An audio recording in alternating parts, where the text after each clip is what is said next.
Welcome to Street Knowledge with Chris Graham. Welcome to the podcast. Chris Graham here, Augusta Free Press. Let's start talking about the UVA basketball game with Boston College Tuesday night. Boy, a barn burner. Two 1-6 teams in the ACC had combined 9-game losing streak for these two. Virginia's lost 5 straight. Boston College has lost 4 straight. The only reason this one's on TV, ACC Network, 7 o'clock, is because every game is on TV in this day and age. Uh, there were so many games back when I was growing up in the 80s, especially that you'd say, man, why is this one not on TV? This one's on TV. True story. My wife gave up her season tickets this season. We might have anticipated that something was going to happen. Don't know what that might have been. So she buys single games for each game, each time out. The gamble was that she'd be able to get the tickets over the course of the season for a lot less than she'd get putting down the deposit and also writing the big donation check. The price for her tickets in the 300s for this one, 80 cents each. Even with the fees, because those apps put a fee on, $8 for 2 tickets. My, how the mighty have fallen. Okay, but still, I say that I feel worse for BC. That program has had 3 winning seasons since cutting bait with Al Skinner. Remember Al Skinner? They ran that double high post offense with all those backdoor cuts. That was fun to watch from a basketball philosophy perspective. Tough to guard. Back in 2010, they let him go. He had some 25 plus win seasons back in the mid 2000s, early 2000s. He had 2 losing seasons in a 3-year stretch. Cut the bait, and since then, 3 winning seasons in 15 years. Earl Grant now the latest guy to have the opportunity to get things moving in the right direction. He got the Eagles in the NIT last season, but he lost Quinten Post to the G League. Claudell Harris to Mississippi State, Jaeden Zackery to Clemson, Devin McGlockton to Vanderbilt, Prince Aligbe to Seton Hall. Boston College is 9-9. They're 1-6, as I mentioned in the ACC. That one ACC win over Miami. They only scored 78 in that game. SMU put up 117. Come on. Let me feel bad for one more person in this, Dan Bonner. Dan Bonner's going to be doing the game tomorrow night for the ACC Network. Dan deserves better than this. All right, the forecast from all the algorithms, Ken Palm, Bart Torvik, Evan Maya, Haslametrics, and ESPN BPI has Virginia winning this one 7 or 8 points. That's what the metrics say. I'm just clarifying there. It's not what Chris Graham says. All right. Because I don't know what I think. Right now, I see a team that's lost 5 straight. All right. How these two teams match up, St. Bonaventure transfer Chad Venning, a 6'9", 270-pound senior, is the guy in the Quinten Post role this season for BC. He's not as versatile as Quinten Post. Post was a guy who could score in the post. He could score from 3, shot 43.1% from 3 last year, averaged just under 3 assists a game, kind of like a poor man's uh I'm forgetting now. I'm totally blanking. Denver's guy. Oh man, Denver Center. No, not Denver Center for the Performing Arts, Denver Nuggets Center. This is terrible. Jokic. Nikola Jokic, come on, dude. I watch this all the time, but I'm thinking UVA basketball. So post, yeah, fair to say, very poor man's Nikola Jokic, but a big guy in post situation. He's 7 feet tall. I guess Nikola Jokic is around that same height. Who BC ran a lot of their offense through him the last couple of years. And when I say that, not just getting him the ball in the post, but he'd get the ball at the top of the key and he'd make passes. I mean, he'd distribute the ball around, and then he would crack down or he'd hit the 3. I mean, tough guy to guard, especially at the college level. I mean, it's tough guy. Nikola Jokic is tough to guard, obviously, at the NBA level. Venning is sort of a one-trick pony. He's a post guy. He's 56% from the field, but he's 0 for 5 from 3. He's not a distributor. He's not a guy who can, see over the defense from the top of the key and get the ball around. He does his work in the lane. But he's a load at 270. And this could be a problem for this UVA team. It's a problem for a lot of college teams to have to guard a guy who's good with the back to the basket at 270. Ron Sanchez has been using Jacob Kofi, who's 6'10", 232 at the 5 spot of late. Kofi seems to be in some sort of limbo, just short of doghouse. He had 10 minutes on the floor against Louisville, 18 against SMU, and out without foul trouble in those games. All right. It's either going to be him on Venning or it's going to be Blake Buchanan, who's 6'11", 227. So he'd be giving up 40 pounds. Where Elijah Saunders, who's 6'8", 240, but Saunders could be a logical option. I mean, he's a big, strong guy, but Sanchez hasn't really been using him against the other team's centers this season because he means so much for this team on the offensive end. 12.1 points a game, 45.4% field goals, 38.5% three field goals. So you don't want to wear out your offensive guy playing on the defensive end. That's a challenge here. The other tough matchup in this one is going to be Donald Hand Jr., who's, yes, the son of Donald Hand. Back when he played at UVA, he wasn't Donald Hand Sr. But Donald Hand Jr. is a 6'5" swing guard, 14.7 points, 6.8 rebounds a game, 38.1% from the field, 36.7% from three.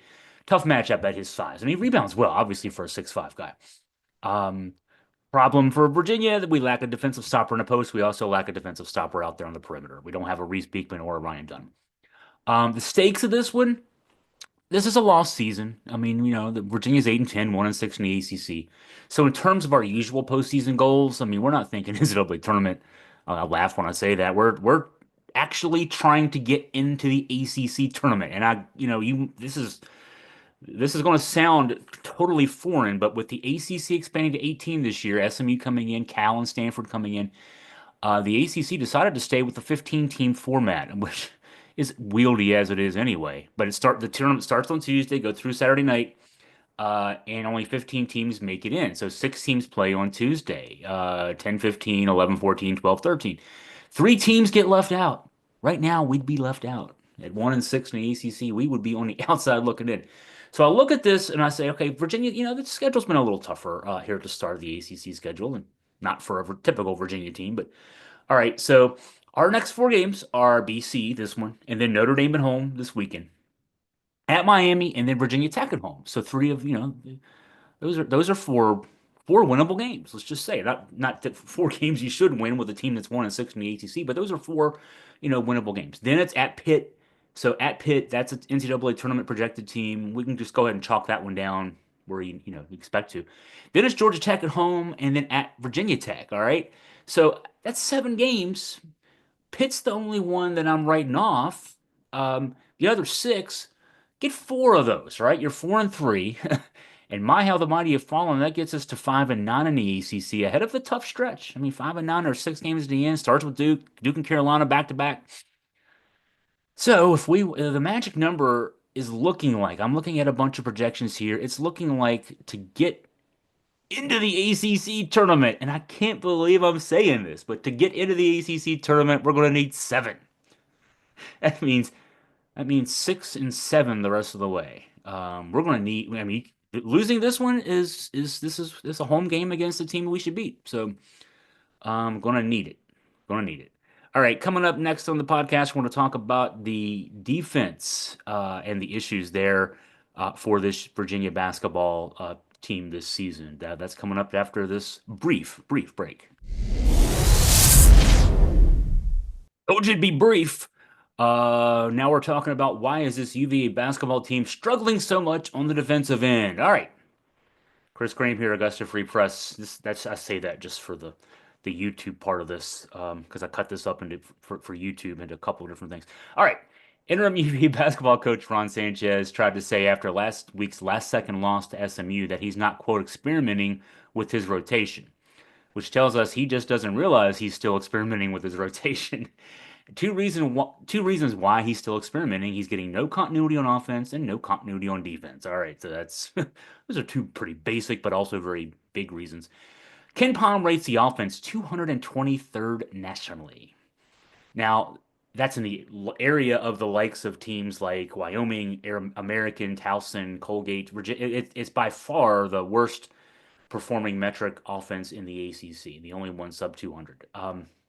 There is actually a recent Virginia team that finished worse in the national rankings, the 2019-2020 team, that team whose season got cut short by the COVID, finished 23-7, won 11 of its last 12 of its last 14. That team ranked 234th on offense, according to Ken Pom, but also ranked 1st in defense. Remember that season? There were a bunch of games where both teams were in the 40s. I mean, I think the first game of that season at Syracuse was 48-34. Virginia won. I mean, I mean, we think it's tough to watch it now. That season, that season tested our patience, and that was after the national championship. Okay, now as far as the offense goes, I don't know that Sanchez, Tony Bennett, if he came back, if Red Auerbach came back from the dead, that anybody be able to get this offense working this year. We're too far along. You're 18 games into a 31 game regular season schedule. You would need a dramatic midseason change of approach. And there's no that staff. They all coach Tony Bennett basketball. That's what they know. And so if that's all you know, you're not going to be able to dial up. Just what do a Google search plays to run. I mean, no, you can't do that. So defense is the only way this team is going to get better. All right. We talked in the last segment about how this team might not make the ACC tournament, which is amazing to think about. We're 5 years plus removed from the NCAA championship. Um, but yeah, defense is the way it gets better. We're seeing it in flashes. Last week, the game with SMU, 45 points given up in the first 39 minutes and 35 seconds. SMU scores nine, three-pointers in the last 25 seconds, wins the game on the last shot, 54-52. But that 54-52 win for SMU, they then went down on Saturday and dropped 117 on Miami. That SMU team came in averaging 84 a game. I mean so that was defensive. That was good defensive work, obviously, by that Virginia team last week.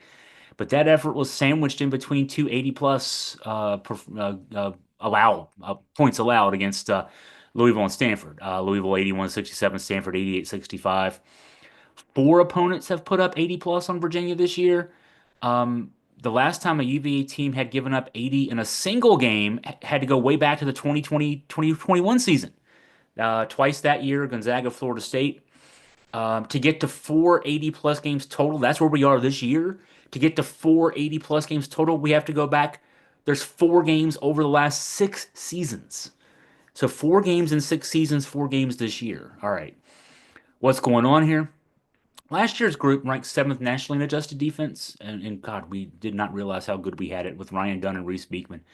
I mean, Beekman was there for 4 years. Dunn, we only unfortunately had for two before the NBA found out that he's good. He had double-double last week for Phoenix, first round pick. Yeah, we had a defensive stopper on the back end in the form of Ryan Dunn, who can guard any position. So not just on the back end, but he averaged 2.3 block shots per game. Reese Beekman, a shutdown guy out there on the perimeter. First and third, respectively. Dunn was first, Beekman third in the ACC in defensive rating last year. Both are in the NBA because of their defense. I mean, they're both playing. They're scoring too. Beekman is now with the Brooklyn Nets. Ryan Dunn, first round pick of the Phoenix Suns. This year's group only has one guy in the ACC's top 20 in defensive rating, and that's Jacob Kofi. And Kofi's had trouble staying on the floor of late. He had 10 minutes in the loss to Louisville with just one foul on Saturday. He had 18 minutes against SMU, three fouls, but that's not foul trouble limited minutes. That's just limited minutes. Kofi's minutes have been inconsistent. That's been the case with everybody in the front court, and actually some guys in the backcourt. Blake Buchanan, his minutes in the last 5 games have ranged from 11 to 27. Anthony Robinson from 4 to 14 in the last 5 games. TJ Power has gone anywhere from did not play to 12 minutes in the last 5 games. Now in the backcourt, Tane Murray anywhere from 3 to 28. Davey Ames anywhere from 4 to 28. So you're not getting consistent minutes with these guys. That's because Sanchez is still experimenting. I don't care what he says, he's still experimenting. And I sympathize with him there. His team's losing. It's hard, when you're losing, you're not going to keep doing the same thing over and over. But what he's unwittingly doing is making it hard for his guys to develop any kind of consistency and chemistry on the defensive end. And that can be hard because the Bennett Packline defense, which is what obviously Virginia is still playing, it only gets better when you get consistent reps. It's a demanding defense. Picking up the Packline is tough. Now, here's a quote from Sanchez today. I was on a Zoom call with him, his weekly ACC Zoom call. He said, I wish we could speed up Mother Nature. I wish you could speed up experience. The only way you get it is by being in it. That's the only way you get experience in the pack lines, by being in it. And that's a great point. And it's not just being in it yourself, but it's being in it with the group that you're there consistently with, because there's so many demands in terms of, I mean, the way you defend a pick and roll at the top of the floor. The big has to hedge on it, and then there has to be help from down low when if the other team's big drops down from the pick and beats your big back, you have to be able to take away that dive. And that requires the guard, but then the guards also then have to be wary of the ball being kicked out to either corner for an open three. That's just one play of many that, Virginia defends differently than everybody else. There's so many different things. That experience comes with you being in the system, but also being there with your teammates and being able to trust them. Sanchez has been coaching the pack line for over 20 years. He hooked up with Tony Bennett when they were both on the staff, well, for Dick Bennett out at Washington State, starting in 2003. So this is, we're talking 20 plus years that he's been coaching in this system with his defense. He's as qualified as anybody coaching right now to talk about what it takes to run it right. Now, he explained it this way in the Zoom talk. Yeah, I just got my explanation. This is a guy who knows a lot more about it than me. He was talking about Anthony Robinson specifically, a 6'10", 250-pound redshirt freshman, how he's picking it up. He said the game is fast. Sometimes in high school, big guys just kind of play the basket and, they kind of zone up. And then you get to college and you got to guard a zoom action. You got to go into a pin down, into an away screen. You have to be really continuous in order to be productive defensively. And that's in any position on the floor, unless you're a team that's going to play a zone the entire time. And that's, Syracuse plays a zone the entire time. It's easy to play. It's easy to play defense there. They have some principles in their zone that you've got to pick up on, but you pretty much stand in one part of the floor. You know, in the Virginia defense, I'll challenge you to do this. Next time you're watching a Virginia game, uh, when Virginia's on defense, don't watch the ball so much as you watch the Virginia guys reacting to the ball going across the floor. It's like watching a ballet. It's like watching a Broadway musical. There's so much action going on. If when Virginia's playing it right, it looks like there's 7 or 8 guys on the floor. It's because they're so used to getting back and forth in the different parts of the defense. Um, so that's the challenge. You got to be to play that defense right. You've got to be yeah, everybody's got to be on the same page. Um, so working with what he's got, the only guy with any experience in the pack line before this season, back with this roster in the front court, that is, um, was Blake Buchanan, 6'11" sophomore, got 15.0 minutes per game off the bench last year. Buchanan's a Jekyll and Hyde guy right now. 11 points, 15 rebounds versus SMU. 0 points, 2 rebounds against Louisville. It's tough. Kofi I mentioned is had his minutes cut the past two. Sanchez addressing Kofi's minutes, said the trend is very natural for a first year guy. He said that the challenges of travel and going from California and back and all the physical things. I mean, again, you're playing night in, night out now against much bigger, stronger college guys than you are whether you're an AEU running up and down the court in summer tournaments or playing in your high school leagues against guys that you're probably a lot more physically endowed than. Yeah, it's a different challenge, and maybe he's suggesting perhaps that he's hit a wall. I mean, that's you have to hope that's not the case for our sake, but that's what we're kind of getting here. Um, and he's your one guy with good defensive numbers on this team right now.